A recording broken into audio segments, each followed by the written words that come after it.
I returned from the notary that Tuesday afternoon, my heart practically bursting with excitement. I couldn't wait to tell my son Marquise and my daughter-in-law Loretta the incredible news. My dear brother had left me 3 beautiful apartments and a stunning beach house in his will. After months of grief following his passing, this felt like his final gift of love to me. I rushed up the front steps of my home, keys jingling in my trembling hands, rehearsing how I'd share this life-changing moment with my family. But as I reached for the door handle, I heard their familiar voices drifting from inside. Something made me pause. Maybe it was the hushed, secretive tone, or perhaps some maternal instinct that had kept me alive for 62 years. I stayed quiet, hidden there in my own hallway like a stranger in my own home. What I heard next didn't just surprise me, it froze me in terror. I want to pause here, because I'm so grateful you're here with me right now. If this story is resonating with you, please hit that like button and subscribe to my channel. It means the world to me. And I'm curious, tell me in the comments which city you're watching from. I want to know how far this tale of justice and survival has traveled across the world. Your support gives me strength to share what happened next. Hello, my name is Beverly Adams, and I'm 62 years old. What I'm about to tell you will shake you to your core, just like it shattered everything I thought I knew about the people I loved most. That day started like any other Tuesday. I'd spent the morning running errands, grocery shopping, picking up prescriptions, the usual routine of a woman my age. I'd been living in the same house for over 30 years, the place where I raised Marquise as a single mother after his father left us when he was just 7. This house held every birthday party, every scraped knee I'd bandaged, every proud moment watching my boy grow into a man. For the past 6 months, since my brother passed, Marquise and Loretta had been staying with me. They said it was to help me through my grief, to make sure I wasn't lonely in this big house. I was touched by their concern. My son had always been protective, and Loretta seemed so caring, always asking about my day, making sure I was eating properly. But as I stood frozen in that hallway, still clutching my purse and the inheritance papers from the notary, I heard Loretta's voice cutting through the afternoon silence, like a blade. We need to document everything, Marquise.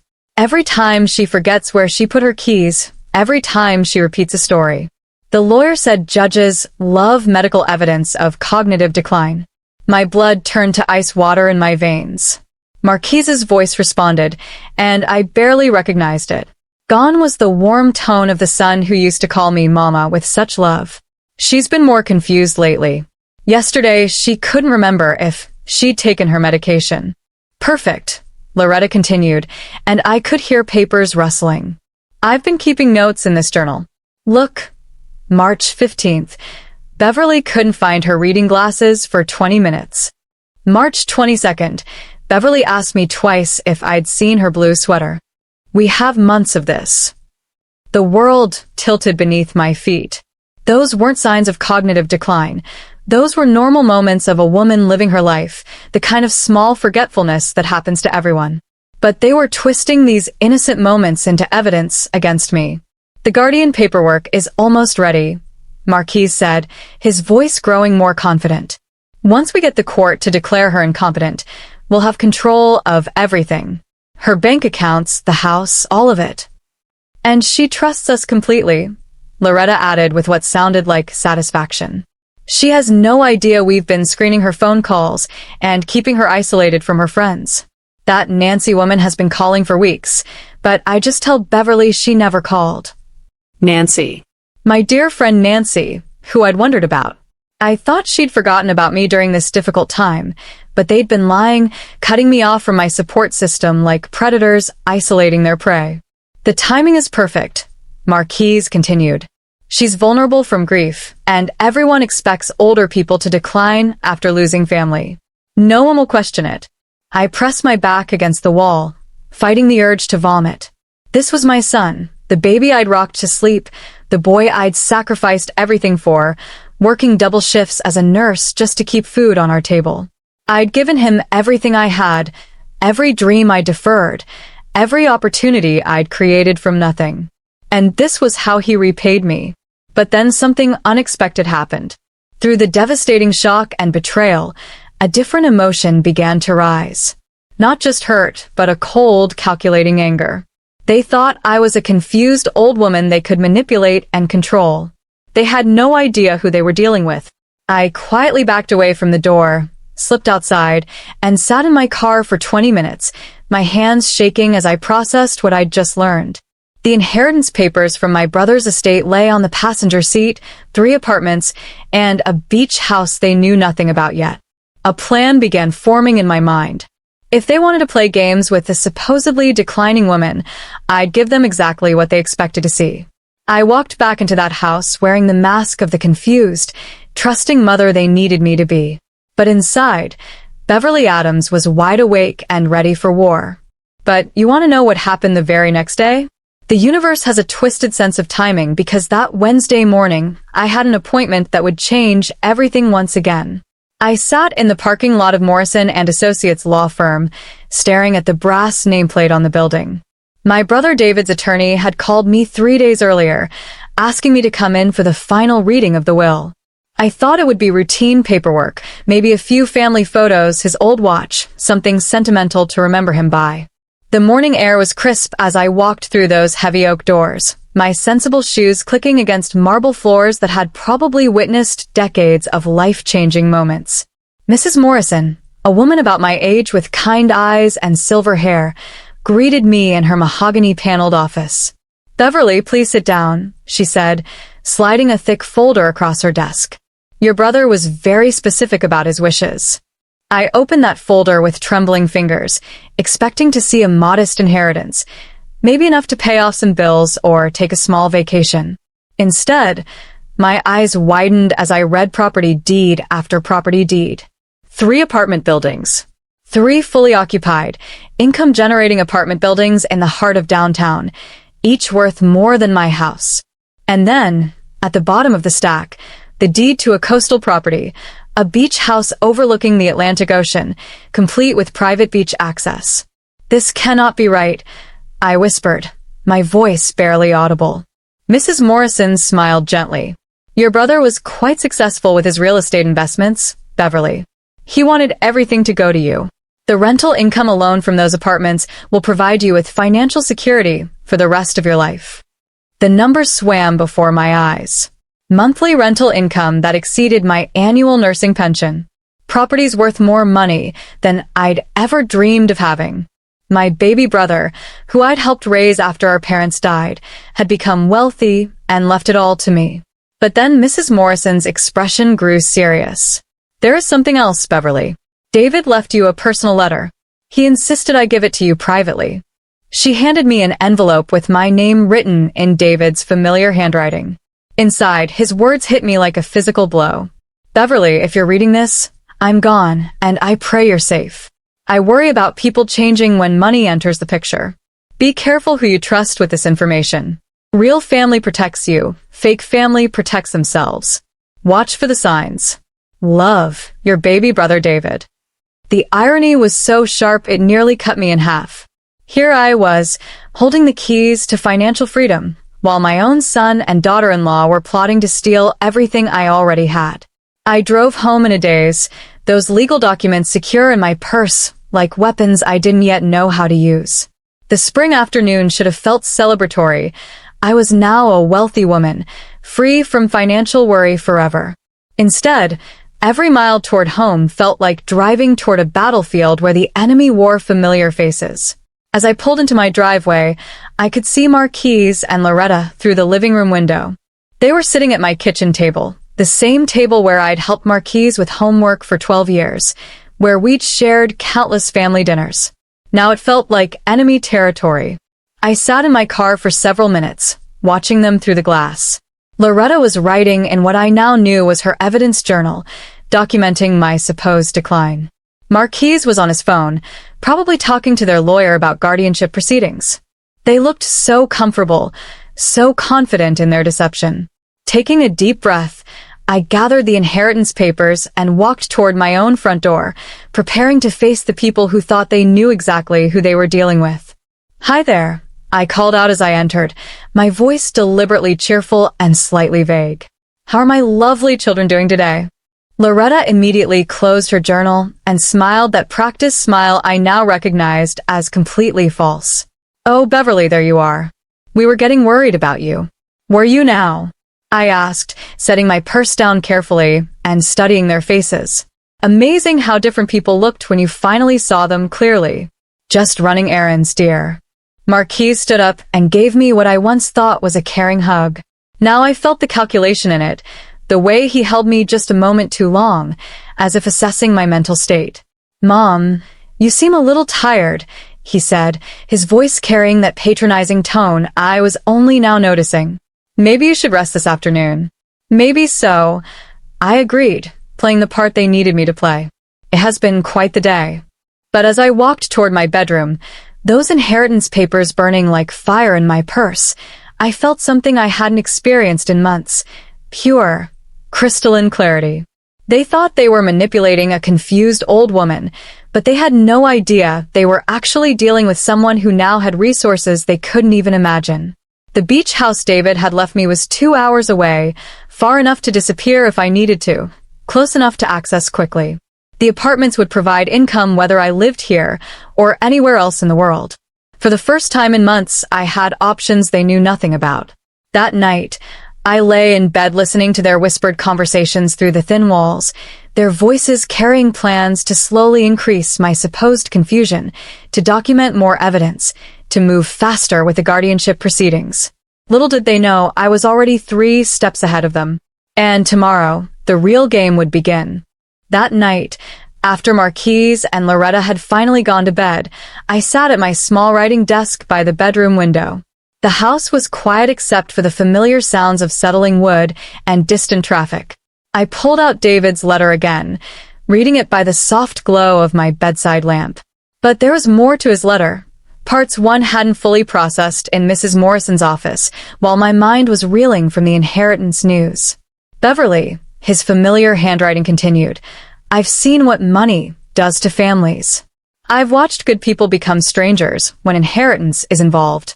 If anyone starts treating you differently after my death, controlling your access to information, isolating you from friends, making you doubt your own mind, those are not the actions of people who love you.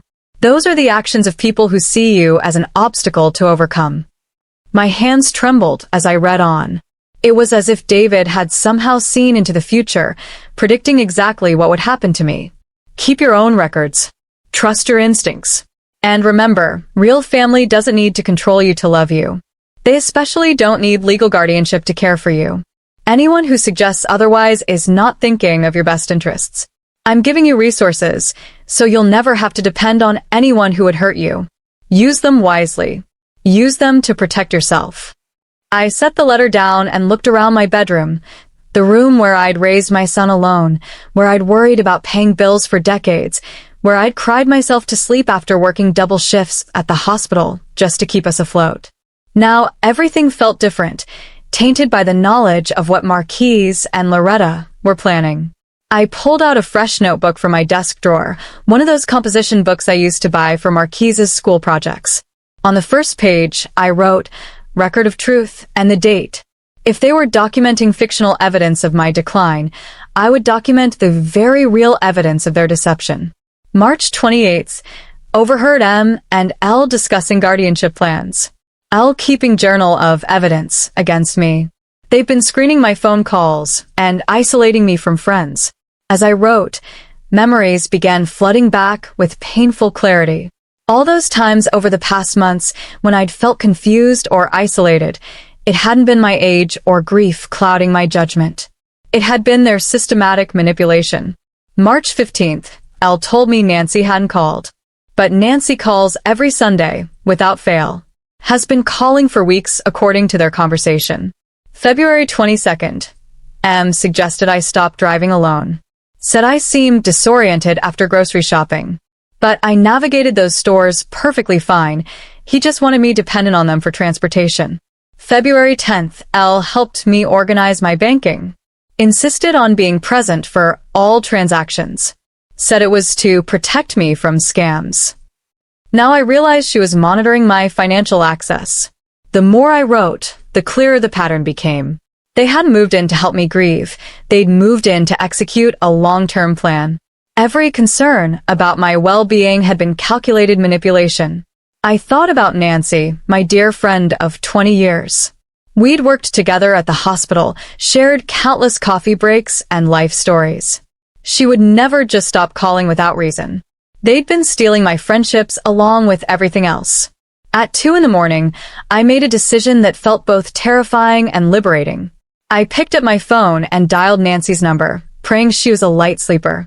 Beverly? Oh my goodness, is that really you? Nancy's voice was filled with relief and concern. I've been so worried. I've been calling for weeks.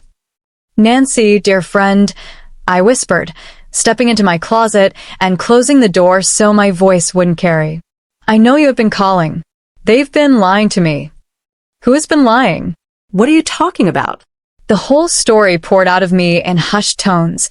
The overheard conversation, the fake journal entries, the guardianship plot. Nancy listened with growing horror. Beverly, this is elder abuse, she said, her nursing training immediately kicking in. This is exactly what we used to see at the hospital. Family members isolating patients to gain control of their assets. There's more, Nancy. I told her about the inheritance, about David's warning, about the resources I now had at my disposal. Listen to me carefully, Nancy said, her voice taking on the authoritative tone I remembered from our hospital days. You need to document everything. Get copies of their evidence journal if you can. Record conversations if possible. And most importantly, don't let them know you're aware of what they're doing. I've started keeping my own records, I whispered. Good thinking. Beverly, you're one of the smartest women I know. Trust your instincts. They've always been sharp. This confusion and memory problems they're documenting? None of that matches the woman I've known for decades. After we hung up, I felt something I hadn't experienced in months: validation. Nancy's words reminded me of who I really was. Beverly Adams, a woman who had raised a child alone, who had worked in life-or-death situations at the hospital, who had never backed down from a challenge. I spent the rest of the night adding more entries to my truth journal, reconstructing months of manipulation I'd mistaken for care. Every helpful suggestion that had isolated me further. Every concern that had made me doubt my own competence. Every lie that had separated me from my support system. March 1st, Elle insisted on handling all phone calls because I seemed overwhelmed. Actually screening my communications. February 18th, M suggested I stop managing my own checkbook. Said mistakes were concerning. What mistakes? My accounts were perfectly balanced. January 30th, Elle recommended I stop hosting book club. Said entertaining seemed stressful for me. Really wanted to eliminate my social connections. As dawn broke through my bedroom window, I realized David's warning had come just in time. They thought they were dealing with a vulnerable, isolated woman with limited resources and no allies. Instead, they were about to face Beverly Adams, a woman with newfound wealth, restored friendships, and a clear understanding of exactly what they were trying to steal from her. The hunter had become the hunted, and they had absolutely no idea what was coming for them. 3 days after my conversation with Nancy, their plan escalated in ways that made my blood run cold. I was in my bedroom Thursday evening when I heard Loretta on the phone in the hallway, speaking in that hushed tone I'd learned to recognize as dangerous. Dr. Martinez? This is Loretta Chen. I'm calling about my mother-in-law, Beverly Adams. We need to schedule that neurological evaluation we discussed. My heart stopped. There was no Dr. Martinez that I knew of. I hadn't agreed to any neurological evaluation. I pressed my ear closer to the door. Yes, she's been showing significant cognitive decline, Loretta continued, her voice dripping with false concern. Memory loss, confusion, difficulty with basic tasks. We're very worried about her safety. Every word was a carefully crafted lie. I crept closer to my bedroom door, my pulse hammering in my throat. Tuesday morning works perfectly, she said. And doctor, we may need to ensure she's calm for the evaluation. She's been resistant to medical care lately. Could you recommend something mild to help with her anxiety? The implication hit me like a physical blow. They were planning to drug me before this fake evaluation, making sure I'd appear confused and disoriented to whatever doctor they'd found to participate in their scheme. Excellent advice, doctor. A mild sedative in her morning tea should work perfectly. She'll never know the difference. I backed away from the door, my legs shaking. They weren't just planning to steal my assets, they were willing to chemically subdue me to do it. This had gone far beyond simple financial manipulation into something truly sinister. That night, I lay awake listening to their whispered conversation through the thin walls. Their voices carried the confidence of people who believed victory was within reach. The evaluation is Tuesday at 10. Loretta's voice drifted through the darkness. I've already prepared the sedative. Just a mild dose in her breakfast tea, enough to make her seem confused and compliant. Marquise's response chilled me to the bone. And after the doctor declares her incompetent. We move fast, Loretta replied. File the guardianship papers immediately. By Wednesday, we'll have legal control of everything. Her bank accounts, this house, all of it. What about her friends? That Nancy woman has been persistent.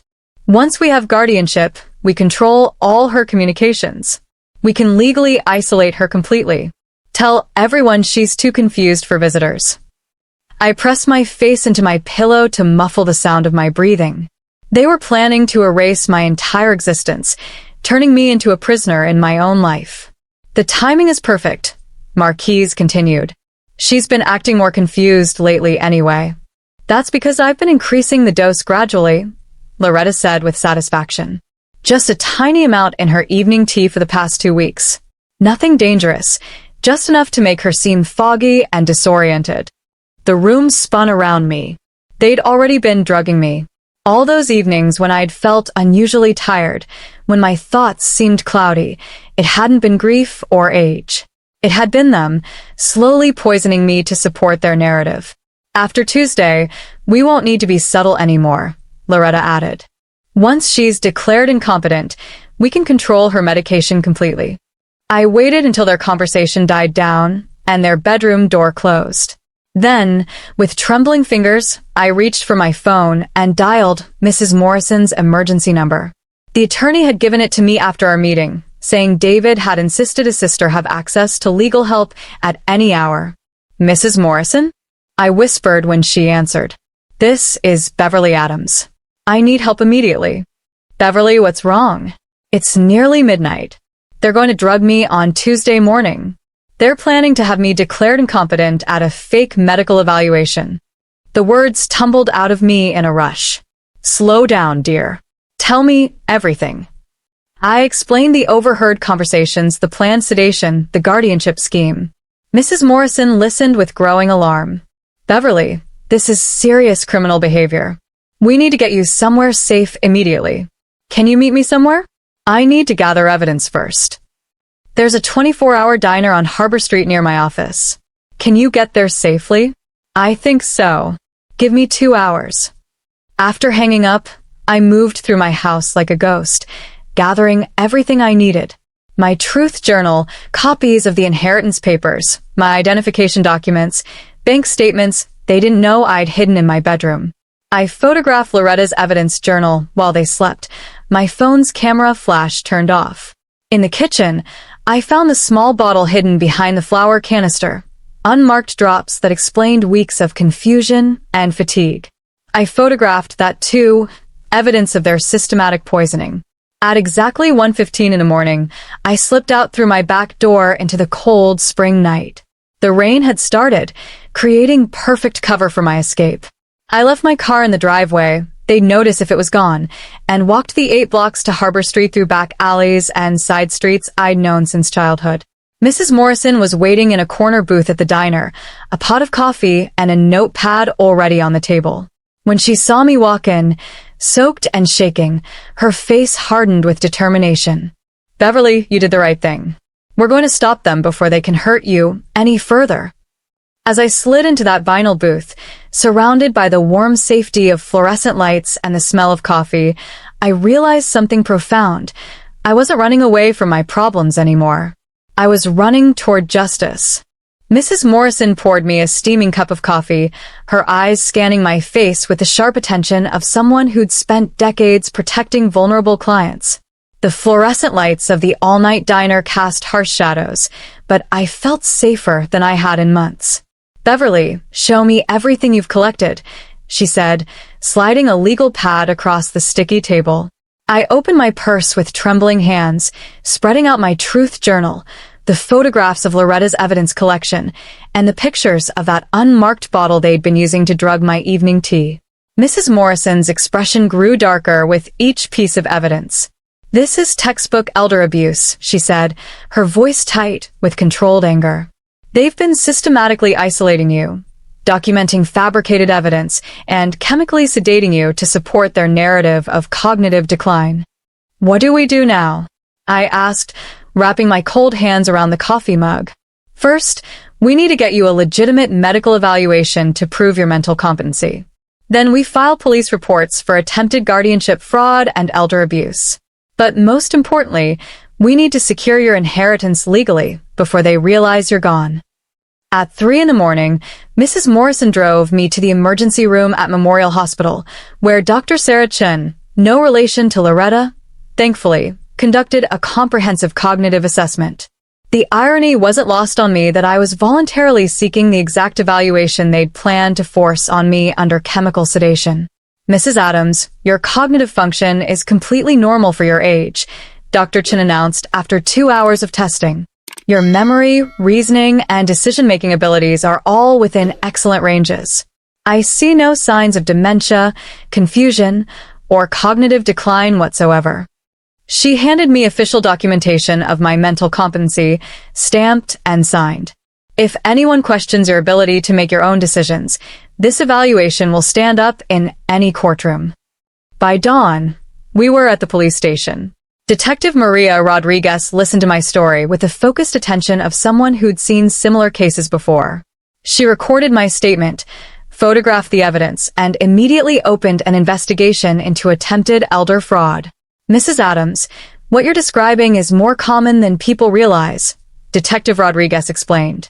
"Adult children targeting aging parents for financial exploitation is one of the fastest-growing crimes in our jurisdiction." "Can you arrest them today?" I asked.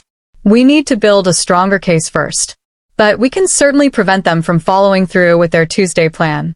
We'll also need to coordinate with Adult Protective Services." "What should I do about going home?" Detective Rodriguez exchanged a look with Mrs. Morrison. "I wouldn't recommend returning to that house until we've made arrests. Do you have somewhere safe to stay?" Mrs. Morrison smiled for the first time that night.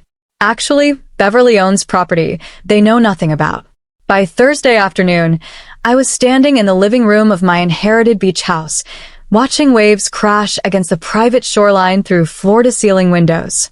The house was fully furnished, beautifully maintained, and completely ready for occupancy. David had left me more than just financial security. He'd left me a sanctuary. "Your brother was incredibly thorough," Mrs. Morrison said, reviewing the property documents. "This house is in a trust that your son and daughter-in-law have no legal access to, even if they'd somehow succeeded with their guardianship scheme." I walked through rooms filled with David's tasteful furniture and family photographs, feeling his presence like a protective embrace. In the master bedroom, I found another letter on the nightstand, waiting for me. "Beverly, if you're reading this in this house, it means you needed somewhere safe to go. This is your sanctuary now. The monthly rental income from the apartments will be directly deposited into the account number below, an account only you have access to. Live freely, sister. You've earned your peace." That evening, I called Nancy from the beach house's landline, telling her about my escape and newfound safety. Her relief was palpable through the phone lines. "Beverly, I'm so proud of you," she said. "You trusted your instincts and saved yourself." "But Nancy, the hardest part is coming. They think I'm missing or confused. They have no idea I know about their plan. What happens next? Tuesday morning, they'll try to drug my breakfast tea and take me to that fake evaluation. Except I won't be there." Mrs. Morrison had already coordinated with Detective Rodriguez. When Marquise and Loretta discovered my absence Tuesday morning, they'd likely panic and possibly contact police themselves, claiming I was a confused elderly woman who'd wandered off. That's when law enforcement would spring their trap. They'll probably file a missing person report, Mrs. Morrison explained during our evening strategy session. When they do, they'll be walking straight into our investigation. Saturday afternoon, I received a call that brought everything into sharp focus. Detective Rodriguez's voice was grave, but satisfied. Mrs. Adams, we've been monitoring your home since Thursday. They've been calling hospitals and morgues, supposedly searching for you. But here's the interesting part. They also contacted their attorney about accelerating the guardianship proceedings, claiming your disappearance proves your mental incompetence. Even while thinking I might be dead or injured, they're still focused on stealing my assets? That tells us everything we need to know about their priorities, the detective replied. Sunday night, I sat on the beach house deck, watching the sunset paint the ocean in shades of gold and crimson. Tomorrow would bring the confrontation I'd been preparing for all week. They thought they were dealing with a confused, drugged, isolated woman who'd wandered off in a state of dementia. Instead, they were about to face Beverly Adams, fully competent, legally protected, and ready to fight back with resources they couldn't imagine. The hunter was about to become the hunted, and they had absolutely no idea what was waiting for them. 2 weeks later, I sat in the back corner of courtroom 3B, wearing my navy blue dress, the one I'd worn to David's funeral, now transformed into armor for battle. Marquise and Loretta sat at the plaintiff's table with their attorney, Mr. Hoffman, a thin man with calculating eyes who specialized in what he probably called elder care law. They had no idea I was there. As far as they knew, Beverly Adams was still missing, probably wandering confused somewhere, proving their case that I needed immediate guardianship protection. The irony would have been funny if it weren't so devastating. Judge Patricia Morales called the case to order. In the matter of guardianship petition for Beverly Adams, age 62, filed by Marquise Adams. Mr. Hoffman stood up, his voice dripping with practiced concern. Your Honor, we're here today because Mrs. Beverly Adams is a vulnerable elderly woman suffering from severe cognitive decline. She's been missing for 2 weeks, having wandered away from her home in what we believe was a confused state. I watched Marquise nod solemnly, playing the worried son to perfection. Loretta dabbed at her eyes with tissues, the picture of a devoted daughter-in-law overwhelmed by family tragedy.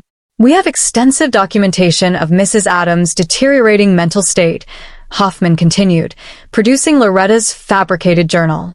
Memory loss, confusion, inability to manage basic daily tasks. Her disappearance only confirms our worst fears about her capacity for self-care. And where is Mrs. Adams now? Judge Morales asked. Unknown, Your Honor. We've filed missing person reports. We fear she may have harmed herself due to her confused state. Judge Morales frowned. This is highly irregular, proceeding with guardianship when the subject is missing. Which is exactly why we need emergency guardianship powers, Hoffman pressed. Someone needs legal authority to make decisions for her protection when she's found. That's when Mrs. Morrison stood up from the defendant's table, her voice carrying the authority of decades in family law. Your Honor, Mrs. Beverly Adams is not missing. She is present in this courtroom and ready to defend herself against these baseless accusations. The explosion of shock was immediate. Marquise's head whipped around, his face draining of color when he spotted me in the back row. Loretta actually gasped aloud, her tissue dabbing forgotten. Mr. Hoffman's mouth fell open like a fish struggling for air. Mrs. Adams, please approach the bench, Judge Morales said, her eyebrows raised with interest. I walked down that courthouse aisle like a bride approaching an altar, except the ceremony was about reclaiming my life instead of giving it away. Every step felt powerful, deliberate, final. Your Honor, I said, my voice clear and strong. I am Beverly Adams. I am 62 years old, mentally competent, and I absolutely oppose this guardianship petition. Judge Morales studied my face carefully. Mrs. Adams, your son and daughter-in-law claim you've been missing for 2 weeks due to cognitive confusion. I wasn't missing, Your Honor.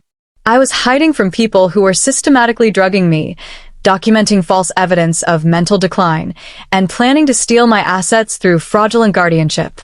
The courtroom erupted. Hoffman jumped to his feet, objecting loudly. Marquise and Loretta were whispering frantically to each other. Judge Morales banged her gavel for order. "Mrs. Morrison, please present your evidence," the judge commanded. Mrs. Morrison stood with the confidence of someone holding all the winning cards. "Your Honor, we have extensive documentation proving this guardianship petition is based entirely on fabricated evidence and attempted elder fraud." She presented my truth journal, the photographs of their evidence collection, the unmarked sedative bottle, and Dr. Chen's comprehensive cognitive evaluation. Each piece of evidence hit their case like a sledgehammer. "Mrs. Adams underwent voluntary cognitive testing 2 weeks ago," Mrs. Morrison continued. "Dr. Sarah Chen's evaluation shows completely normal mental function with no signs of cognitive decline whatsoever." Judge Morales reviewed the medical evaluation, her expression growing increasingly stern. "Mr. Hoffman, how do you explain the discrepancy between your documented evidence and this professional medical assessment?" Hoffman was scrambling now, his confidence evaporating. "Your Honor, we believe Mrs. Adams may have been coached. Mrs. Morrison interrupted. "Your Honor, Mrs. Adams has also filed police reports for attempted elder fraud. Detective Rodriguez is investigating systematic isolation, financial manipulation, and chemical sedation without consent." The judge's gaze moved to Marquise and Loretta, who looked like deer caught in headlights. "Is this true?" I stood up, my voice carrying 6 decades of strength and 2 weeks of righteous anger. "Your Honor, may I address my son directly?" "Proceed, Mrs. Adams." I turned to face Marquise, the baby I'd rocked to sleep, the boy I'd sacrificed everything for. "Marquise, you didn't lose your mother to cognitive decline. You sold her for money you thought you could steal." His face crumbled, but I wasn't finished. "I worked double shifts for 12 years to give you everything you needed. I gave up dating, vacations, dreams, all for you. And you repaid me by drugging my tea and planning to erase my entire existence." Tears streamed down my cheeks, but my voice never wavered. "I don't need a guardian, son. But you clearly need a conscience." Judge Morales had heard enough. She slammed her gavel with finality that echoed through the silent courtroom. "Guardianship petition denied. Mr. Adams and Ms. Chen, I'm issuing restraining orders requiring you to stay away from Mrs. Adams pending the outcome of the criminal investigation." She leaned forward, her voice carrying the weight of absolute authority. "If you ever attempt to manipulate or exploit this woman again, you'll face the full consequences of the law." As I walked out of that courtroom into the afternoon sunlight, I felt something I hadn't experienced in months. Complete, total freedom. The battle was over and Beverly Adams had won. I stepped through those courthouse doors into brilliant afternoon sunlight that felt like emerging from a cave after months of darkness. The spring air was crisp and clean, carrying the scent of cherry blossoms from the courthouse lawn. For the first time in what felt like years, I could breathe freely. Mrs. Morrison walked beside me, her briefcase swinging with the satisfaction of a job well done. "Beverly, how does it feel to have your life back?" I paused on the courthouse steps, looking back at the building where justice had finally been served. "It feels like resurrection," I said, surprising myself with the truth of those words. Behind us, Marquise and Loretta emerged with their defeated attorney, their faces masks of shock and rage. Marquise caught my eye for one brief moment, and I saw something there I'd never seen before. Not my loving son, but a stranger who'd worn my son's face while planning my destruction. He opened his mouth as if to speak, maybe to apologize or explain, but I turned away. Some bridges, once burned, leave nothing but ashes. There was nothing left to say between us. "Mrs. Adams?" Detective Rodriguez appeared at my elbow, her expression professionally neutral, but her eyes kind. "We'll need you to come in next week for additional statements. The district attorney is considering formal charges." "Whatever you need," I replied, my voice steady. "I want to make sure this never happens to another family." As we drove away from the courthouse, I watched the city buildings give way to suburban neighborhoods, then to open highway leading toward the coast. Each mile felt like shedding old skin, transforming from victim back into the woman I'd always been before their manipulation began. "Beverly," Mrs. Morrison said as we pulled into the beach house driveway, "you have some decisions to make about your future. The restraining order protects you, but you'll need to decide what to do about your old house, your possessions." I looked up at the beautiful beach house that David had left me, my sanctuary, my new beginning. I think I'm exactly where I need to be. That evening, I called Nancy to share the news of our courtroom victory. Her joy was infectious, bubbling through the phone like champagne. "Beverly, I'm so proud of you. You fought back and won." "Nancy, would you like to come visit me this weekend? I have this beautiful guest room overlooking the ocean." "Try to stop me," she laughed. "I'll bring wine, and we'll celebrate properly." After hanging up, I walked out onto the deck, where waves crashed rhythmically against the private beach. The sound was hypnotic, washing away months of anxiety and fear. I thought about revenge, how satisfying it would be to use my newfound wealth to make their lives difficult, to pursue every legal avenue for punishment. But standing there in the salt air, watching seagulls dance across the horizon, I realized something profound. Revenge would only chain me to their toxicity. The greatest victory wasn't destroying them, it was building a life so fulfilling they became irrelevant. Over the following weeks, I began establishing routines that felt like coming home to myself. Morning walks on the beach with coffee and a travel mug, watching sunrise paint the water gold and pink. Afternoon reading in the sun-drenched living room, diving into novels I'd never had time for during my working years. I enrolled in a creative writing class at the local community college, something I'd dreamed about since high school but never pursued. The professor, a woman my age named Dr. Elizabeth Warren, encouraged us to write about our life experiences. "Your story has power," she told me after reading my first assignment about overcoming betrayal. "Have you considered that other women might benefit from hearing it?" That conversation planted a seed that grew into something beautiful. I started a blog called Sea of Second Chances, sharing my story and inviting other women to share theirs. Stories of survival, reinvention, and finding strength in unexpected places. The response was overwhelming. Women from across the country wrote to tell me about their own experiences with family betrayal, financial abuse, and the courage it took to rebuild. My inbox filled with messages that made me cry and laugh and feel profoundly connected to a sisterhood I hadn't known existed. "Dear Beverly," one letter read, "I'm 74 and my daughter was doing the exact same thing to me. Reading your story gave me the courage to get help. Thank you for showing me I wasn't crazy." 3 months after the courthouse victory, I was hosting my first beach house gathering for local women who'd reached out through the blog. 8 women, ages 55 to 82, sitting on my deck sharing stories over homemade soup and wine. To Second Chances, Martha, a 70-year-old widow, raised her glass as the sun set over the water. To Choosing Ourselves, added Jennifer, who'd escaped an abusive marriage at 68. "To Beverly," said Nancy, squeezing my hand, "for showing us all that it's never too late to fight back." That night, after everyone had gone home, I sat alone on the deck with David's final letter in my hands. I read his words again. "Live freely, sister.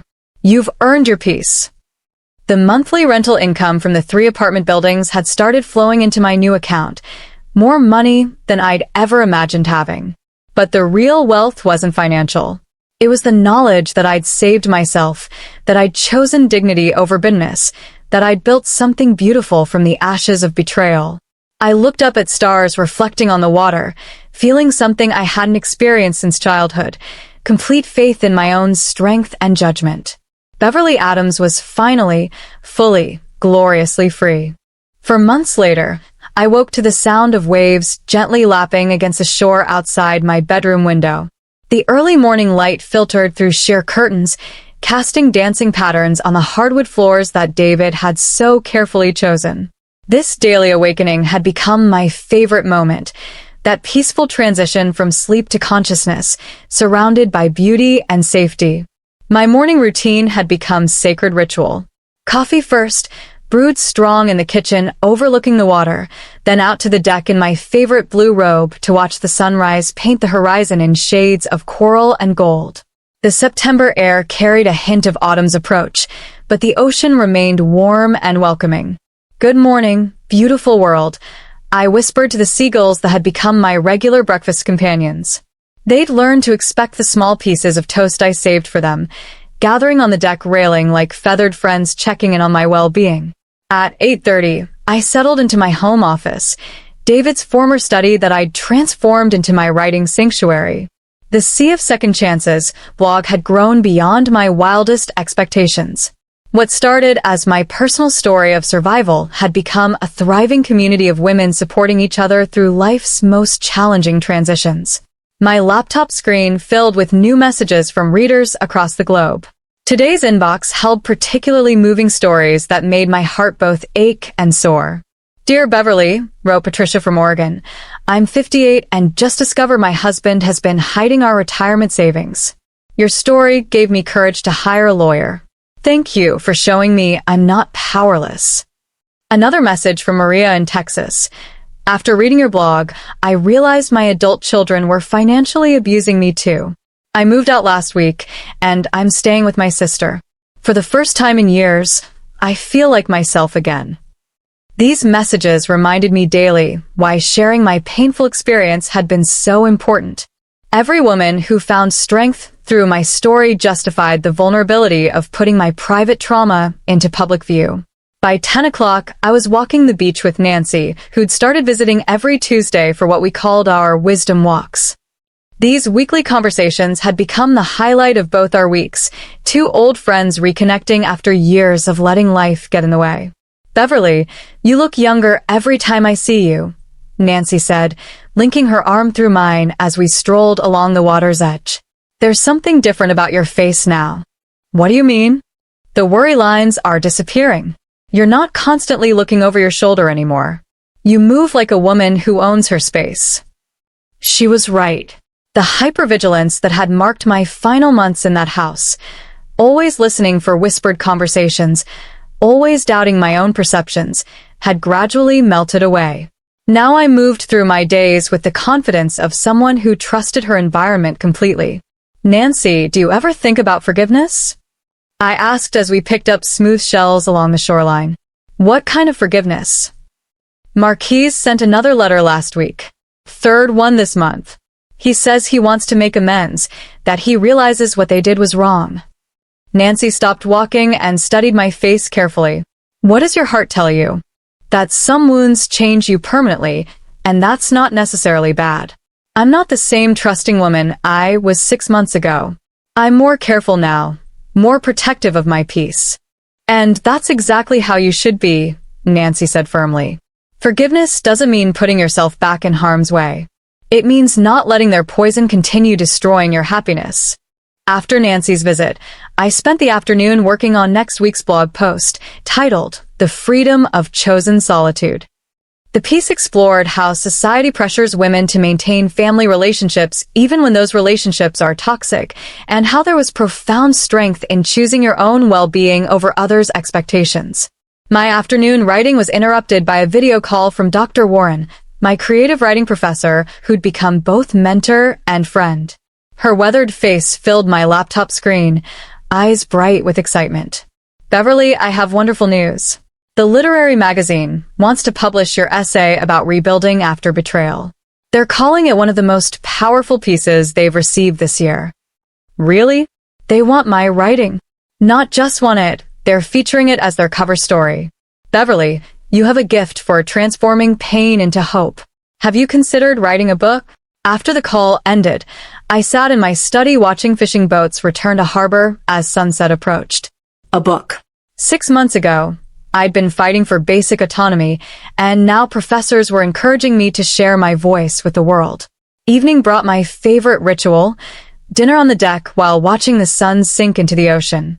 Tonight's meal was simple: fresh fish from the local market, roasted vegetables from my new garden, and a glass of wine that tasted like celebration. As darkness settled over the water, I opened my laptop to write tomorrow's blog entry. The words flowed easily now, unlike those first painful posts where every sentence felt like emotional surgery. Dear friends, I began. Tonight, I want to talk about the unexpected gifts that come from surviving betrayal. When someone you love shows you their true character, believe them. When they show you that your well-being means nothing compared to their wants, accept that truth.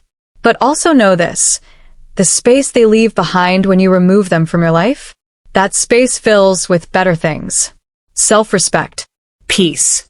People who actually deserve your energy. I paused, listening to waves crash against the shore, feeling grateful for every painful step that had led me to this moment of complete contentment. Tomorrow would bring new stories from brave women, new opportunities to help others find their strength, new moments of simple joy in this life I'd fought so hard to reclaim. Beverly Adams was finally home.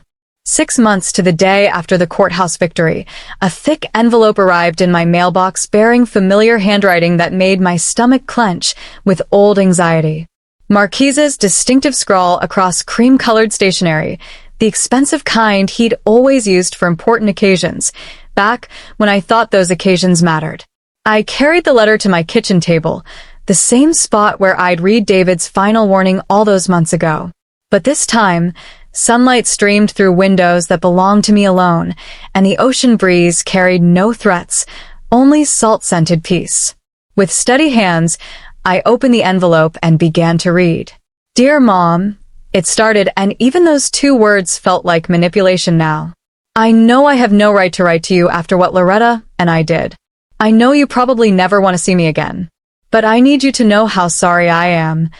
The letter went on for 3 pages, filled with explanations that sounded like excuses.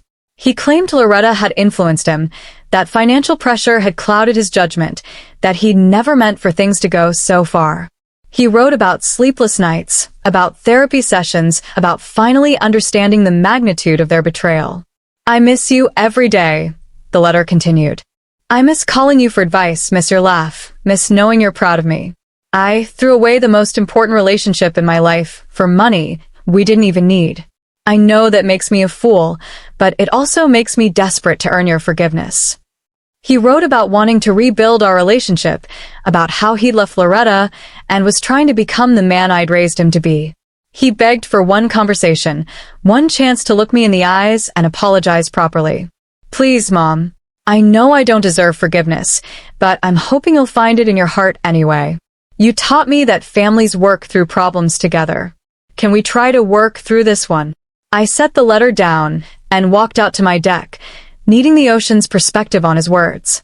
The afternoon sun was warm on my face, and dolphins were playing in the distance, their joy so pure and uncomplicated. Nancy called during my contemplation, as if sensing I needed wise counsel. He wrote again, didn't he? She said without preamble. How did you know? Because you sound the way you did after the last letter. Beverly, what does your gut tell you? I watched waves roll endlessly toward shore, each one different, but part of the same eternal rhythm. That some people confuse forgiveness with reconciliation. That he wants my absolution to ease his guilt, not because he truly understands what he stole from me. And what did he steal? Trust. Safety. The mother-son relationship I thought we had. The version of myself that could love unconditionally without protecting my heart. Those are profound losses, Beverly. The hardest part is that I don't miss him the way he wants me to. I miss the son I thought I had, but that person might never have existed. The real Marquise was capable of drugging my tea and planning to steal my freedom. How do you miss someone who is willing to erase your entire existence for money? That evening, I sat down to write a response I would never send. Sometimes the most important letters are the ones that remain unwritten, existing only to clarify our own hearts. Dear Marquise, I began, your apology assumes that enough remorse can undo attempted elder abuse. It can't. Your therapy sessions don't erase the nights I lay awake wondering if I was losing my mind while you and Loretta systematically drugged me. Your regret doesn't restore the months of isolation when you screened my calls and stole my friendships. You write about missing our relationship, but you destroyed our relationship when you chose greed over my well-being. The mother you miss? She died the day I overheard your plot. What remains is a woman who learned to protect herself from people who would exploit her love. I don't forgive you, son. Not because I'm cruel, but because forgiveness would require forgetting, and forgetting would make me vulnerable to being hurt like this again. Some wounds teach us essential lessons about boundaries and self-preservation. I never mailed that letter. Instead, I tore it into small pieces and scattered them in my garden, where they'd become compost for something beautiful and new. 2 weeks later, on a perfect October evening, I walked the beach as sunset painted the sky in shades of pink and gold. The sand was warm between my toes, and seabirds called their evening songs across the water. This had become my meditation time, when I reflected on the day and felt grateful for the life I'd reclaimed. A young couple walked past, holding hands and laughing at some private joke. Their joy reminded me of dreams I'd once had about growing old with someone special. But watching them, I realized something profound. I wasn't lonely in my solitude. I was complete. I paused at the water's edge, letting waves wash over my feet. The sun touched the horizon, turning the entire ocean into liquid gold. I learned that forgiveness isn't required for healing. I learned that some relationships don't survive honesty about what they actually were. I learned that chosen solitude is infinitely better than toxic company. A gentle wave rolled over my feet, warm and welcoming as I spoke into the sunset. My name is Beverly Adams. I'm 63 years old, and I'm exactly where I'm supposed to be. If my story helps even one woman choose herself over people who would exploit her love, then sharing this pain was worth it. I turned away from the sunset and walked back toward my house, my sanctuary, my new beginning, my proof that it's never too late to save yourself. Some stories don't end with reconciliation, and that's perfectly fine. Sometimes they end with something better. Peace. Did you like my story? And what city are you listening from? Let's meet in the comments. Give us a like if you enjoyed this story. Thank you so much for your sweet support. I'm looking forward to your comments on the story. On the screen, you can see 2 new life stories that I highly recommend. There's so much more on my channel. By the way, don't forget to subscribe. It encourages me to keep bringing more stories like this. See you in the next life story. With love and respect.